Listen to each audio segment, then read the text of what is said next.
안녕하세요 고등부 여러분. 4월 28일 오늘의 큐티입니다. 오늘 우리에게 주시는 하나님의 말씀은 에스겔 45장 18절에서 46장 24절까지 말씀입니다. 오늘 우리에게 주시는 하나님의 말씀을 3번 이상 읽고 이 영상을 통해 저와 여러분들에게 주시는 하나님의 마음을 발견하고 깨닫기를 소망합니다. 오늘 말씀의 제목은 예배를 회복하라입니다.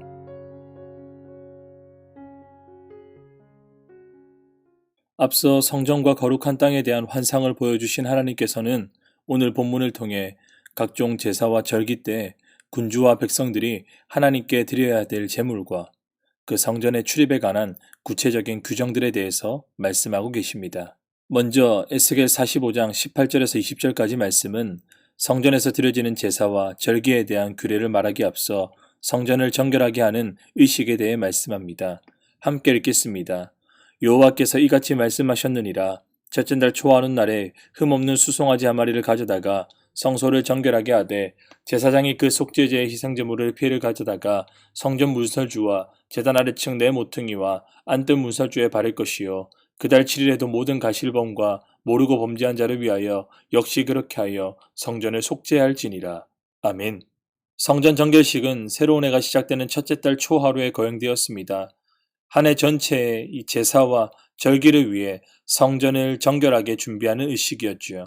이 의식은 첫째 달 7일에도 한 번 더 반복되는데 군주가 전체 의식에 필요한 제물을 제공하고 제사장이 그 속죄 제물의 피를 성전 문설주들과 제단 아래층 네 모퉁이와 안뜰 문설주에 발라 이 성전을 정결하게 하였습니다.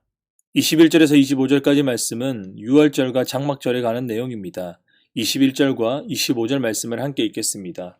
첫째 달 열나을 날에는 유월절에 7일 동안 명절로 지키며 누룩 없는 떡을 먹을 것이라. 일곱째 달 15째 날에 7일 동안 명절을 지켜 속죄와 번제며 그 밀가루와 기름을 드릴지니라. 아멘. 앞선 성전 정결식을 1월 초하루와 7일에 행한 후 일주일이 지난 1월 14일이 되면 유월절이 시작됩니다. 이 절기를 7일 동안 기념하게 됩니다.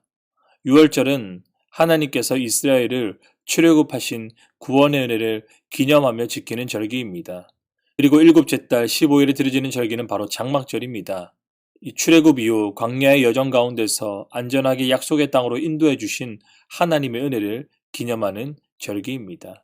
각각 7일간의 명절 기간 동안에 군주는 자신과 백성들을 위해 매일 드려지는 번제와 속죄제와 소제의 제물을 제공하여 예배가 끊임없이 계속 진행될 수 있도록 해야 했습니다. 그리고 에스겔 46장 1절에서 8절은 안식일과 초하루에 대한 내용입니다. 우리 1절에서 3절까지 말씀을 함께 읽겠습니다. 주 여호와께서 이같이 말씀하셨느니라. 안뜰 동쪽을 향한 문은 일하는 엿새 동안에는 닫되 안식일에는 열며 초하루에도 열고 군주는 바깥 문 현관을 통하여 들어와서 문밖 곁에 서고 제사장은 그를 위하여 번제와 감사제를 드릴 것이요 군주는 문 통로에서 예배한 후에 밖으로 나가고 그 문은 저녁까지 닫지 말 것이며 이 땅 백성도 안식일과 초하루에 이 문 입구에서 나 여호와 앞에 예배할 것이며. 아멘. 성전 안뜰의 동문은 엿새 동안 닫혀 있었지만 안식일과 초하루에는 성전 예배를 위해 동문을 열어놓아야 합니다. 이 성전 안뜰의 동문은 앞선 40장에서 성전 환상에 대한 말씀에서 우리가 보았듯 범죄한 이스라엘을 성전에서 떠나셨던 하나님의 영광이 다시 되돌아오시던 곳이었습니다. 그렇기에 안식일과 초하루가 되면 예배를 위해 하나님의 거룩하신 영광의 임재를 위해 그 문을 열어놓았던 것입니다. 그래서 안식일과 초하루가 되면 통치자는 이 안뜰 동문 현관을 통해 들어와 문 통로에서 제사장이 번제와 감사제를 드리는 것을 지켜보며 예배를 드렸고 백성들은 안뜰 동문으로 들어올 수 없었지만 동문 입구에서 예배를 드렸습니다. 자, 그리고 9절에서 10절은 이스라엘의 각종 절기 때의 성전 출입에 대한 규례입니다. 성전에 모여 절기를 지킬 때 백성들은 자신들이 들어왔던 문으로 되돌아 나갈 수 없었고 반대편 문으로 나가야 했습니다. 예를 들어 남문으로 들어온 이들은 북문으로 나가라 했지요. 이것은 성전에서 백성들의 통행이 순조롭고 질서 있게 하기 위한 것이었습니다. 그리고 12절은 통치자가 자원하여 드리는 번제와 감사제에 대한 내용입니다. 안식일이나 초하루 외에도 다른 날에도 통치자가 자원하여 언제나 이 자원 제사를 드리기 원할 때에는 안식일의 규정에 따라 제사를 드릴 수 있었습니다. 그렇게 원래 6일 동안 성전 안뜰의 동문은 닫혀 있어야 하지만 예외적으로 군주의 자원제사 때는 이 동문이 열리게 되었습니다. 그리고 제사를 마치게 되면 다시 동문을 굳게 닫았습니다. 13절과 15절 말씀은 매일 드리는 제사에 대한 내용입니다. 성전에서 아침마다 드리는 번제와 소제에 대한 규정인데 이 또한 이 군주가 제물을 준비했습니다.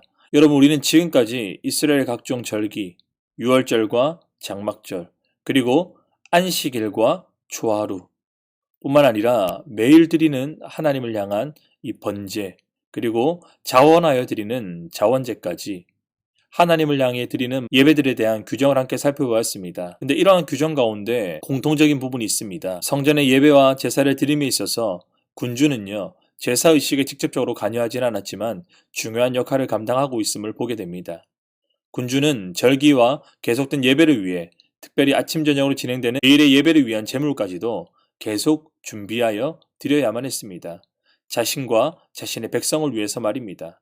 그래서 하나님을 향한 전적인 헌신을 드리는 자리, 예배자로서 가장 앞장서서 나아가 있던 자리가 바로 이스라엘의 군주, 이스라엘을 다스리는 왕의 의무이자 역할이었다는 사실입니다. 사랑하는 고등부 여러분, 오늘 말씀을 정리합니다. 오늘 말씀에서는 이 모세 율법에 나온 규정들만큼 많은 규정은 아니지만 이제 포로에서 돌아올 새로운 이스라엘들, 이 새 성전의 공동체를 위한 각종 예배와 제사, 제물의 규정들이 오늘 본문에 열거되어 있습니다.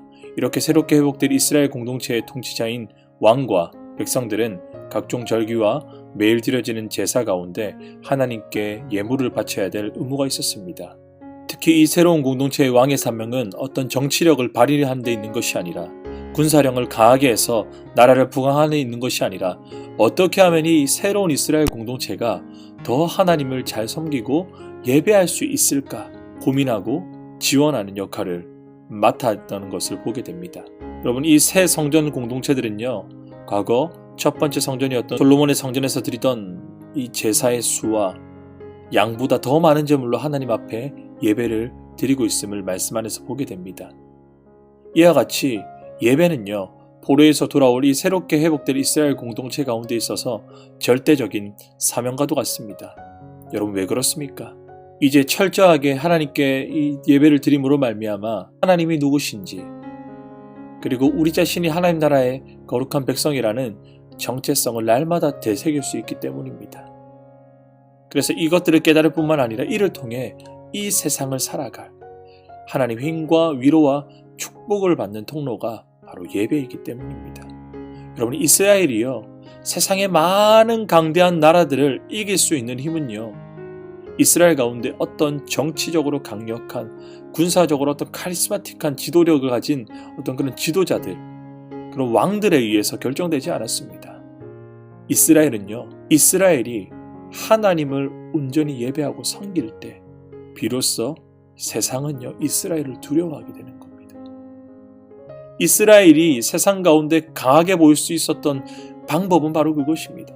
하나님을 온전히 예배하는 것이었습니다. 하나님을 온전히 예배함으로 왕조차도 이스라엘 구원자가 아닙니다. 그냥 예배를 조금 더 앞장서서 드리는 예배의 도움이 역할을 할 뿐입니다. 진정한 이스라엘 왕은 하나님이시기 때문에 그 하나님을 향한 예배가 살아날 때 이스라엘이라는 이 나라가 새롭게 회복하고 일어날 수 있게 된다는 사실입니다. 여러분, 오늘 이 새 성전의 공동체, 새 이스라엘로 저와 여러분들을 부르고 계십니다. 예수 그리스도를 믿는 오늘 저와 여러분들을, 우리 개인과 우리 가정과 우리 교회가 승리할 수 있는 비결 또한 바로 여기 있어요. 새 이스라엘은 내 힘과 내 능력이 아니라 하나님을 예배하는 것이 힘입니다. 우리의 힘은 주님을 기뻐하고 찬양하는 것이 바로 그것이 우리의 힘과 능력이라는 사실입니다. 코로나19로 인해서 아직 우리 많은 친구들 함께 대면하지 못하고 영상을 통해 각자의 집에서 예배를 드립니다. 여러분, 이 대면을 드릴 때보다 우리 가정에서 예배를 드릴 때 우리 참 예배가 쉽지 않음을 보게 되죠. 여러분, 자칫 이렇게 영상에 익숙해지게 되다 보면 이 예배의 매너리즘과 형식주의에 빠지기 쉬운 시기입니다. 예배가 무엇인지, 예배가 우리에게 무엇을 주는지, 예배를 통해서 우리가 무엇을 발견하게 되는지, 어떤 하나님을 만나는지, 어떤 그 뜻을 누리게 되는지 사실 알지 못하게 되는 우를 범하게 됩니다. 여러분, 그렇기 때문에 저와 여러분들이 오늘 기억해야 될 사실은 우리의 예배가 회복될 수 있도록, 코로나19 이전보다 이후가 더 하나님을 향한 예배가 뜨거울 수 있도록, 영상으로 드리는 와중에 진짜 영상 가운데서 살아계신 하나님의 그 음성을 들을 수 있는 우리가 되어야 할 것입니다.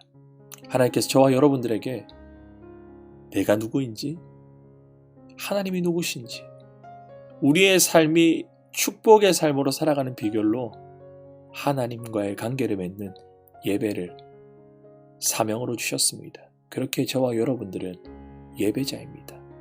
목사만 예배자가 아니라 우리 모두가 하나님 앞에서 1대1의 예배자라는 사실을 기억하고 저와 여러분들의 예배 가운데 승리하는, 예배에 승리하는 하나님의 사람들, 그런 예배자로 설 수 있기를 주 예수님의 이름으로 축복합니다.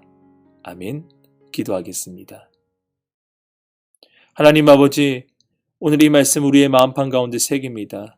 우리 사랑하는 고등부 친구들, 무엇보다 하나님 앞에 예배자로 서게 하여 주시옵소서.